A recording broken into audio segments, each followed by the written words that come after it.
Nous passons donc à la question numéro 3, qui porte sur le vote des taux de fiscalité. Et c'est toujours Hervé Lenné qui rapporte.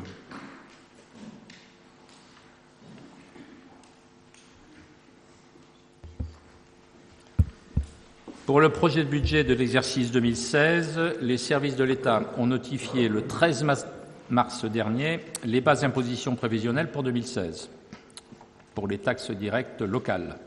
Les montants correspondants sont reportés ci-après avec le rappel des bases notifiées en 2015. Donc, pour ce qui concerne la taxe d'habitation, les bases prévisionnelles d'imposition pour l'année 2016 peuvent être déterminées à 7 890 000 euros, soit en évolution positive de 6,05%.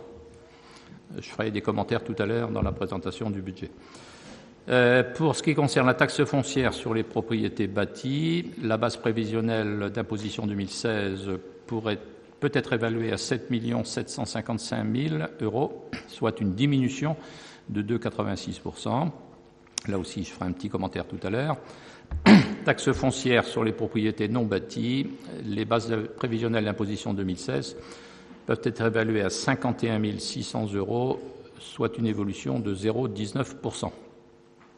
Pour les taxes foncières, le taux d'évolution intègre la revalorisation forfaitaire des bases qui a été fixée par la loi de finances pour 2016 à 1% sur les propriétés bâties ou non bâtis, les immeubles industriels ne relevant pas du régime réel d'imposition. Il est proposé donc de reconduire les taux qui ont été votés en 2015. Taxe d'habitation 22,44%, foncier bâti 30,31%, foncier non bâti 37,93%. Une fois ces bases déterminées, le produit attendu à partir des taux que je vous propose de voter est estimé à 4 140 629 euros. La répartition par taxe figure au petit tableau ci-après. Taxe d'habitation, le produit correspondant peut être estimé à 1 770 516 euros. Pour la taxe foncière sur les propriétés bâties, le produit correspondant pourrait être de 2 350 541 euros. Et pour la taxe foncière sur les propriétés non bâties, le produit correspondant 19 572 euros, ce qui fait un total, on l'a dit tout à l'heure, de 4 140 629 euros. Comparativement au produit voté au budget prévisitif de l'exercice 2015, qui était de 4 108 717 euros, le produit obtenu en 2016 augmente de 31 912 euros, soit 0,78%. Après l'avis favorable de la Commission des finances, il est proposé au Conseil municipal de reconduire les taux votés en 2015. Taxe d'habitation 22,44%, taxe foncière sur les propriétés bâties 30,31%, taxe foncière sur les propriétés non bâties 37,93%. Pour rappel, les taux sont inchangés depuis 2013. Merci. Y a-t-il des questions ou des remarques concernant cette question numéro 3 qui porte sur les taux de fiscalité qui vous sont proposés pour l'année 2016 ? Donc vous avez tous compris qu'il s'agit pour nous de maintenir les taux tels qu'ils existent depuis plusieurs années, oui, de façon à ne pas causer d'augmentation d'impôts pour nos contribuables. Madame Calvez.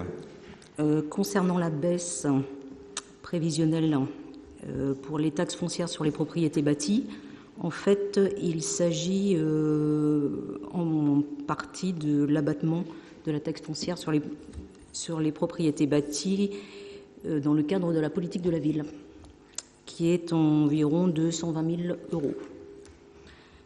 Mais en fait, cette somme sera réinvestie dans des actions qui sont à déterminer avec Manche Habitat.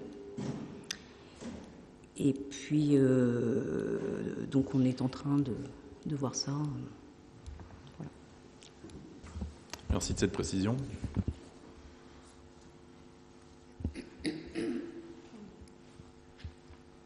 D'autres questions, d'autres remarques ? Alors, parmi les pistes qui sont proposées par par Manche Habitat. Il y a notamment le recrutement de ce que le bailleur social appelle un ambassadeur, donc un personnel qui serait chargé de mieux valoriser le parc HLM tel qu'il existe aujourd'hui, puisque selon les dires de Manche Habitat, il est difficile pour eux de valoriser les logements qui sont disponibles, voilà, ce qui est sans doute une des raisons du fort taux de vacances dans le parc immobilier HLM. Et il y aurait aussi possibilité peut-être d'un médiateur aussi au niveau de la turfaudière, l'amélioration aussi peut-être des façades avec des fresques, des choses comme ça. Enfin, voilà, on est en train d'étudier ça. Merci. Donc pour information, je rappelle que Nadine Calvez siège au sein du conseil d'administration de Manche Habitat, celle qui représente le conseil municipal d'Avranches.